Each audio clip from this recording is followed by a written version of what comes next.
सभी को नमस्कार।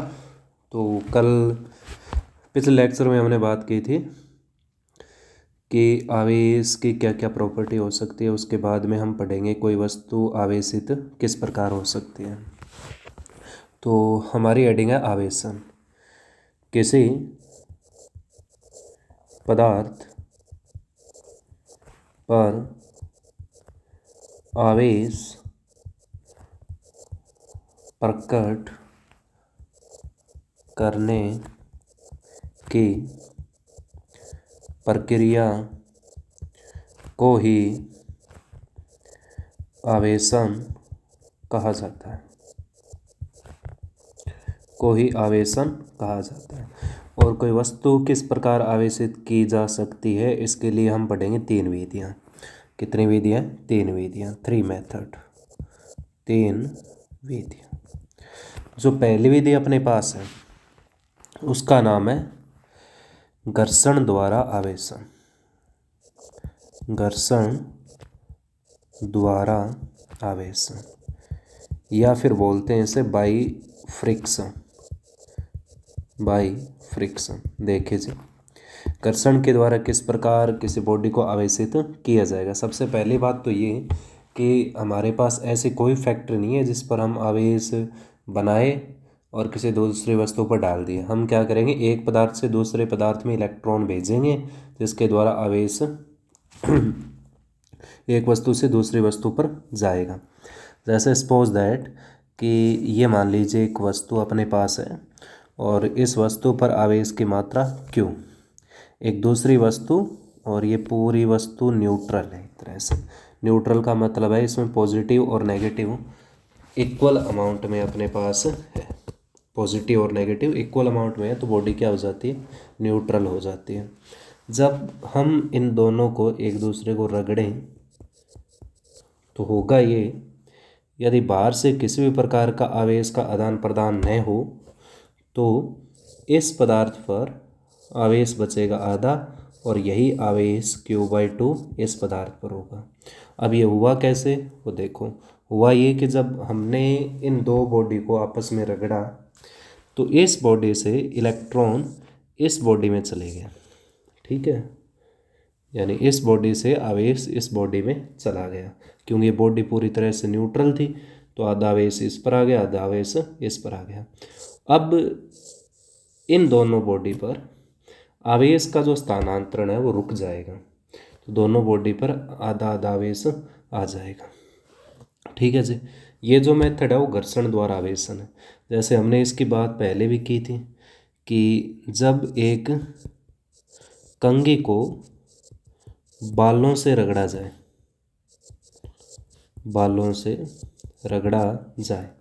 तो हम ये देखते हैं कि उस कंघी पर आवेश आ जाते हैं। ठीक है, यानी आवेशित हो जाती है वो कंघी, और उसे यदि किसी न्यूट्रल पदार्थ, जैसे हम कोई कागज़ के एक छोटे से टुकड़े से लगाएं तो टुकड़ा चिपकने लगता है। ठीक है, या फिर स्केल का भी देखा होगा, स्केल और बालों का एक निकाय, या फिर कांच की छड़ प्लस रेशम का कपड़ा। जब हम इन दोनों पदार्थों को आपस में रगड़ेंगे तो यहाँ से इलेक्ट्रॉन का स्थानांतरण रेशम के कपड़े की ओर होगा।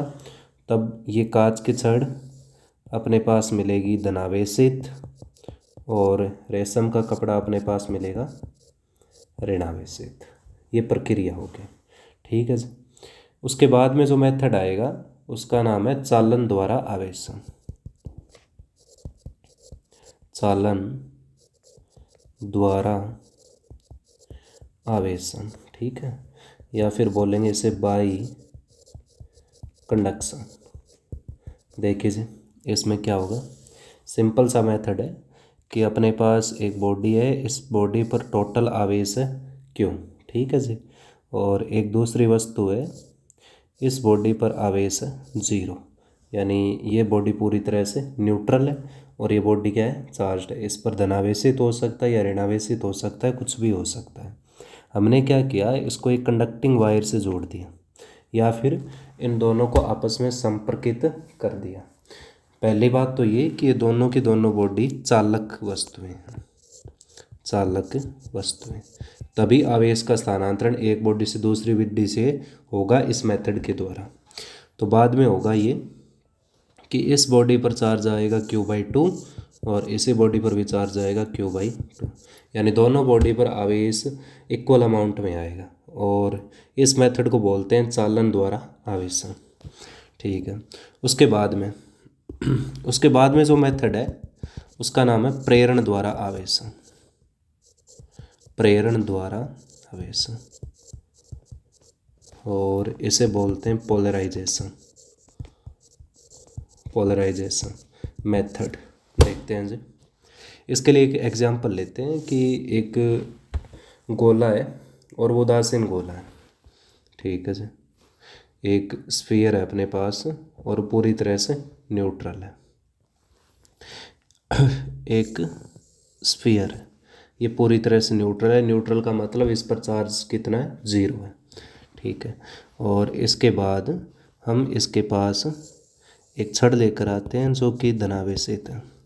इसे हमने रखा है एक कुचालक स्टैंड के ऊपर, इस प्रकार एक कुचालक स्टैंड है, इसके ऊपर रख दिया। इस बॉडी पर चार्ज कितना है? 0। 0 का मतलब है पॉजिटिव और नेगेटिव इक्वल अमाउंट में है। तो होगा ये कि जैसे ही हम धनावेशित छड़ लेकर आए तो इस सिरे पर, यानी ये एक्स सिरा और ये कौन सा सिरा है? वाई सिरा। एक्स सिरे पर नेगेटिव चार्ज आ जाएगा और वाई सिरे पर पॉजिटिव चार्ज इधर रह जाएगा। ठीक है। और हमें ये स्फीयर ऋणावेशित करना है, तो उसके बाद प्रोसेस क्या रहेगी कि यही स्फीयर, ठीक है जी, और यहाँ पर नेगेटिव चार्ज था और यहाँ पर कौन सा चार्ज था? पॉजिटिव चार्ज था। और हमने इस गोले को रखा था एक कुचालक स्टैंड के ऊपर, इस प्रकार कुचालक स्टैंड के ऊपर रखा था। अब इस पॉजिटिव को ख़त्म करना है। ये नेगेटिव प्लेट यहीं पर है, पॉजिटिव प्लेट सॉरी, इस पॉजिटिव को ख़त्म करना है। तो हम क्या करेंगे, एक वायर लेंगे और उसे अर्थिंग कर देंगे, यानी भू संपर्कित कर देंगे इसे, भू संपर्कित अर्थिंग। जैसे होगा ये कि इस वायर से इलेक्ट्रॉन्स आएंगे और यहाँ पर जाएंगे। अब एक इलेक्ट्रॉन एक पॉजिटिव को ख़त्म करेगा। इस प्रकार ये इस चालक छड़ को, यानी ये जो रोड है अपने पास, ये वाली रोड, इसे दूर लेकर जाएंगे। इसे दूर लेकर जाएंगे तो अपने पास स्फीयर ये बचेगा अब, और हमने इसे किसी कुचालक स्टैंड के ऊपर रखा है, इस प्रकार कुचालक स्टैंड के ऊपर रखा है। जब इस रोड को दूर लेकर जाएंगे तो ये नेगेटिव, ये जो नेगेटिव है इस गोले पर जो है इस ओर, वो इस पूरे गोले में फैल जाएगा, यानी इस गोले पर नेगेटिव अमाउंट इस प्रकार आ जाएगा। तो अब ये गोला कौन सा हो गया? ऋणावेशित हो गया। पहले क्या था? उदासीन था। ये जो मेथड है इसे क्या बोलते हैं? प्रेरण द्वारा आवेशन। तो इसका सिंपल सा मतलब है कि विदाउट एनी कॉन्टैक्ट, यानी बिना संपर्क किए आवेश का स्थानांतरण, आवेश का स्थानांतरण, या फिर बोलते हैं इसे without any contact, without any contact हम क्या कर सकते हैं? किसी गोले को आवेशित कर सकते हैं। ठीक है जी। उसके बाद ये तो 3 विधियाँ होंगी कि किसी भी वस्तु को हम इस प्रकार आवेशित कर सकते हैं। एक बार रिपीट कर देता हूँ। पहली जो विधि हमने पढ़ी उसका नाम है घर्षण द्वारा आवेशन। घर्षण द्वारा आवेशन, इसमें क्या पढ़ा कि 2 बॉडी है, जब इनको एक दूसरे को रगड़ेंगे तो आवेश का स्थानांतरण होगा। ठीक है। और दोनों बॉडी पर इक्वल अमाउंट में आवेश आ जाएगा। जैसे कंघी बालों का एक निकाय हो सकता है, या फिर कोई छड़ है अपने पास, कांच की छड़, और जब उसे रेशम के कपड़े से रगड़ा जाए। अच्छा, दूसरी बात ये कि ये भी न्यूट्रल है, यानी इस पर भी चार्ज 0 है और इस पर भी चार्ज 0 है। ठीक है। लेकिन रगड़ेंगे तो दोनों पर क्या आ जाएगा? चार्ज आ जाएगा। फिर उसके बाद में हमने मेथड पढ़ा था चालन द्वारा आवेशन, यानी एक 2 चालक बॉडी है, जब उनको एक दूसरे को संपर्कित किया जाए, मतलब उनको टच किया जाए, या फिर हम एक वायर लें और उन दोनों को जोड़ देंगे, तो होगा ये कि इलेक्ट्रॉन का स्थानांतरण होगा। अब यहाँ पर बात 2 फंडामेंटल चार्ज हमने पढ़ते हैं, एक तो इलेक्ट्रॉन पढ़ते हैं परमाणु के अंदर और एक प्रोटॉन पढ़ते हैं। एक इलेक्ट्रॉन और एक प्रोटॉन। लेकिन हमें ये ध्यान में रखना है जो स्थानांतरित आवेश होगा ज़्यादातर वो इलेक्ट्रॉन ही होगा। क्यों? क्योंकि इलेक्ट्रॉन का जो द्रव्यमान है वो प्रोटॉन के द्रव्यमान से लगभग 10,000 गुना कम है। तो इलेक्ट्रॉन का स्थानांतरण प्रोटॉन की तुलना में आसानी से हो सकता है। उसके बाद एक नियम आएगा जिसका नाम है कूलाम का नियम। तो अगली हेडिंग अपनी कूलाम का नियम। कूलाम का नियम वही कूलाम है जो हम आवेश का मात्रक पढ़ते हैं। कूलाम साइंटिस्ट है, कूलाम्स लॉ।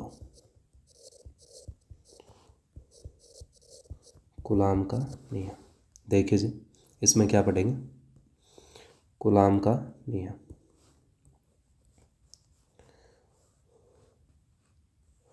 देखिए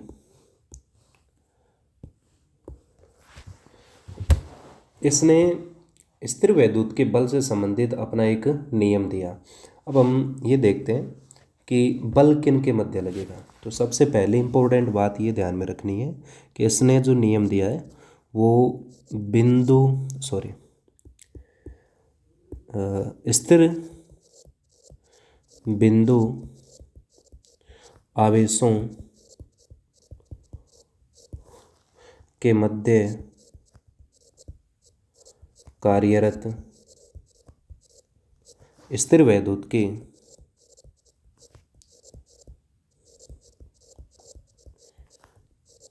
बल से संबंधित है। ठीक है जी, यानी दो आवेश है और वो स्टैटिक पोजीशन में है। स्टैटिक मतलब विराम अवस्था में है, तो उनके मध्य कितना बल लगेगा? स्थिर वैद्युत के बल। क्योंकि विद्युत किसके कारण जनरेट होगी? आवेशों के कारण। तो इन दोनों के मध्य जो आकर्षण या फिर प्रतिकर्षण भी हो सकता है, जो बल लगेगा उससे रिलेटेड एक नियम दिया था कूलाम ने। इस नियम के अकॉर्डिंग देखते हैं। इस नियमानुसार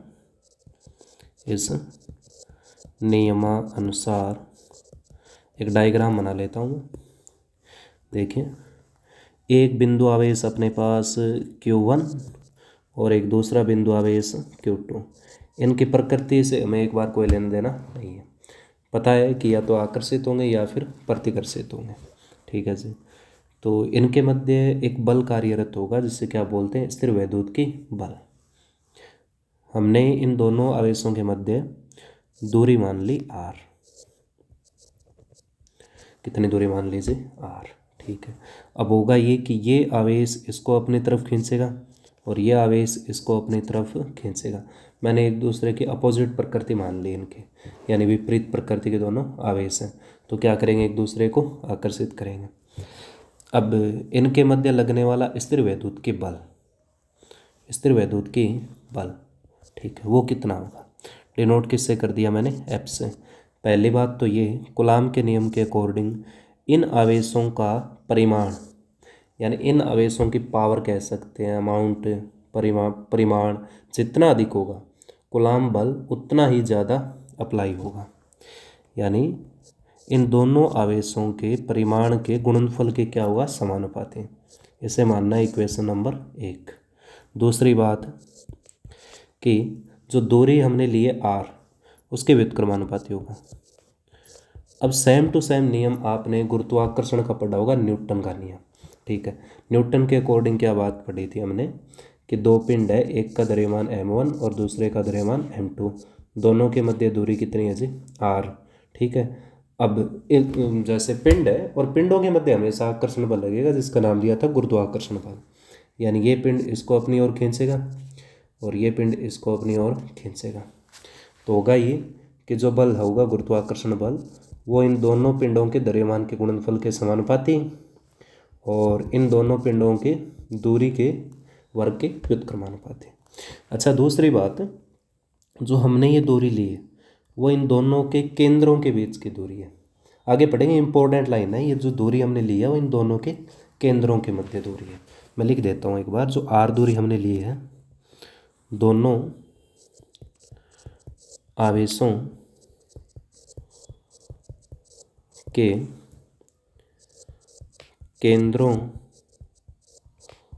के मध्य दूरी, distance between centre of charges. ठीक है जी। अब समीकरण 1 व 2 से क्या लिख सकते हैं वो देखो, समीकरण 1 व 2 से according to equation first and equation second क्या लिख सकते हैं, यहाँ से हम लिख सकते हैं कि F is directly proportional to Q1 dot Q2 upon R square. अब सीधी सी बात है कि जहाँ पर समानुपाती चिन्ह आए वो हमें हटाना पड़ता है किसी भी इक्वेशन में, या फिर कोई भी हमने फॉर्मूला डिराइव इतने दिन किया है 11वीं क्लास में वहाँ तक, तो ये समानुपाती का चिन्ह हटाएंगे तो यहाँ पर एक नियतांक लगेगा, वो लगेगा F is equal to K multiply Q1 multiply Q2 upon R square. ठीक है, और यही गुरु स्थिर वैद्युत के बल का एक सूत्र है। अब यहाँ पर के को बोला जाएगा स्थिर वैद्युत की नियतांक, स्थिर वैद्युत की नियतांक। Q1 को बोला जाएगा प्रथम आवेश का परिमाण, और Q2 को बोला जाएगा द्वितीय आवेश का परिमाण, द्वितीय आवेश का परिमाण। अच्छा, जो मेन इम्पोर्टेंट बात है, हमने इन दोनों आवेशों को कहाँ पर रखा है, निर्वात या वायु में एक बार। तो K का मान, K इज इक्वल टू मैं लिखूँगा 1/4 पाई एप्सिलॉन नॉट। अब एक नई चीज़ आई एप्सिलॉन नॉट, इसके ऊपर भी हम बात करेंगे। तो निर्वात या वायु के लिए जो के का मान है वो होगा 9 × 10⁹ न्यूटन मीटर स्क्वायर पर कूलम्ब स्क्वायर। ये जो मान अपने पास है वो किसके लिए है, निर्वात या वायु के लिए, यानी जब दोनों आवेश कहाँ पर मौजूद हो, निर्वात या वायु में रखे गए, यानी दोनों आवेशों के मध्य निर्वात या वायु हो, तब के का मान कितना होगा, 9 × 10⁹ ठीक है जी। अब जो एप्सिलॉन नॉट है इसे बोला जाता है निर्वात की विद्युतशीलता, निर्वात की विद्युतशीलता, निर्वात की विद्युतशीलता। और निर्वात के लिए इसका मान होगा 8.85 × 10⁻⁻12, इतना मान होगा, -12। ठीक है सर, ये निर्वात के लिए मान है, निर्वात की विद्युतशीलता। अब यहाँ से क्वेश्चन ये उठता है कि ये दोनों आवेश यदि निर्वात में रखें तो इनके मध्य इतना बल है। ठीक है, क्या यदि माध्यम भर दिया जाए तो क्या कूलम्ब बल या फिर मैं कहूँ स्थिर वैद्युत के बल क्या मीडियम पर डिपेंड करेगा? जी हाँ, करेगा। ठीक है, कैसे वो देखिए। सबसे पहले दोनों आवेश बिल्कुल सेम टू सेम इसी प्रकार जो हमने पहले ले लिए, दो आवेश हैं इस प्रकार, और दोनों आवेश कहाँ पर रखें, निर्वात में रखें। तो निर्वात के लिए बल देख लेता हूँ मैं पहले, निर्वात में, निर्वात के लिए, तो निर्वात के लिए जो स्थिर वैद्युत के बल है वो आएगा F0 is equal to K multiply Q1 Q2 upon R square. एक मिनट, K को आगे विस्तारित कर देता हूँ। K को मैं लिख सकता हूँ 1/4 pi epsilon not multiply Q1 Q2 upon R square. ठीक है, इसे मानना है इक्वेशन नंबर 1, यानी कंपेयर करना है कि मीडियम भरने या फिर निर्वात में रखने पर क्या प्रभाव पड़ेगा इन पर। निर्वात के लिए इतना, निर्वात का मतलब यहाँ पर वैक्यूम। और फिर हम बात करेंगे माध्यम के लिए, माध्यम के लिए, माध्यम का मतलब मीडियम, फॉर मीडियम, मीडियम के लिए कितना होगा, Fm इज इक्वल टू, तो मीडियम के लिए ये निर्वात के लिए विद्युतशीलता कितनी है, एप्सिलॉन नॉट, और मीडियम के लिए आएगी 1/4 pi epsilon m multiply Q1 dot Q2 upon R square. अब उसके बाद हमें क्या करना है, कंपेयर करना है, तो इक्वेशन 1 को इक्वेशन 2 से डिवाइड करना है, सिंपल सी बात है। यानी मैं लिखूँगा आगे equation first divided by equation 2, क्या लिख सकते हैं, इनको डिवाइड करना है। डिवाइड करेंगे तो ये आएगा F not by F M is equal to, यहाँ से ये कटेगा और इससे ये कटेगा। अब साइलोन एम एक बार डिवाइड में ऊपर गया तो मल्टीप्लाई में, यानी मैं लिख सकता हूँ अपसाइलोन एम अपॉन अपसाइलोन नॉट, ये बात लिख सकते हैं। और इन दोनों का जो अनुपात है उसे हम जानते हैं अपसाइलोन आर के नाम से या फिर के। अब एप्सिलॉन आर या फिर के को क्या बोलेंगे, इसे बोलते हैं आपेक्षिक विद्युतशीलता। आपेक्षिक विद्युतशीलता, आपेक्षिक विद्युतशीलता। ये क्या करता है, ये कंपेयर करेगा कि मीडियम कितने गुना ज़्यादा डेंस है, ये कुछ ये कंपेयर करेगा। F not by F M, epsilon M by epsilon not. अच्छा, दूसरी बात कि इसकी वैल्यू हमेशा एक से हमें ज़्यादा मिलेगी। इम्पोर्टेंट बात कि एप्सिलॉन आर या फिर के की वैल्यू हमेशा एक से क्या मिलेगी, ज़्यादा।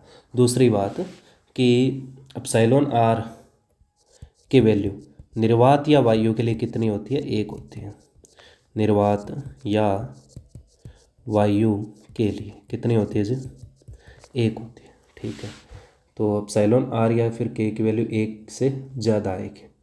अच्छा, अब एक लिए तो हम एप्सिलॉन नोट लिख लेंगे उसको डायरेक्ट। तो इसका मतलब कि F not by F M किसके इक्वल है, एप्सिलॉन आर के इक्वल या फिर के इक्वल, और इसकी वैल्यू एक से क्या आएगी, ज़्यादा। इसका मतलब ये अनुपात भी एक से क्या आएगा, ज़्यादा। तो यहाँ से एफ एम डिवाइड में उधर गया तो मल्टीप्लाई में, यानी F not is greater than F M. इसका सिंपल सा मतलब है कि निर्वात या वायु में रखे दो आवेशों के मध्य कार्यरत स्थिर वैद्युत के बल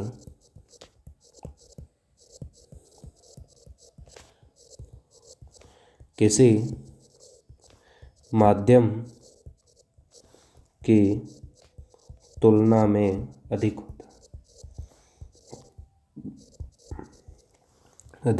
होता है।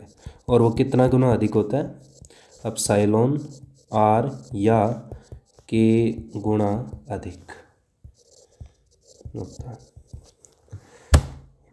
ये हमने पढ़ा है कूलाम का नियम। ठीक है जी।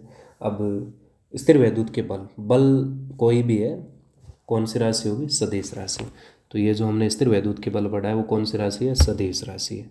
अब यदि देखा जाए इस डायग्राम पर पुनः आते हैं वापस। यदि इस डायग्राम को ध्यान से देखें, जैसे मान लो कि एक पॉजिटिव चार्ज है, दूसरा नेगेटिव चार्ज है, हमने इस प्रकार इस बात को माना है। ठीक है, तो होगा ये कि ये आवेश इसको अपनी ओर खींच रहा है और यह आवेश इसको अपनी ओर खींच रहा है। तो क्या यहाँ पर दो बल हैं, यानी क्या हमने ये सूत्र अप्लाई जो किया है वो एक मतलब इन दोनों बलों के लिए किया या फिर किसी एक बल के लिए किया है। देखो यहाँ पर कार्यरत दोनों बल हैं, ठीक है, लेकिन इन दोनों का परिमाण एक दूसरे के समान है। अब दोनों, ये चाहे आप दोनों आवेशों की प्रकृति समान लीजिए या फिर विपरीत लीजिए, जो बल कार्यरत होंगे वो एक दूसरे के विपरीत कार्यरत होंगे, एक दूसरे की विपरीत दिशा में, लेकिन इनका परिमाण आपस में समान होगा।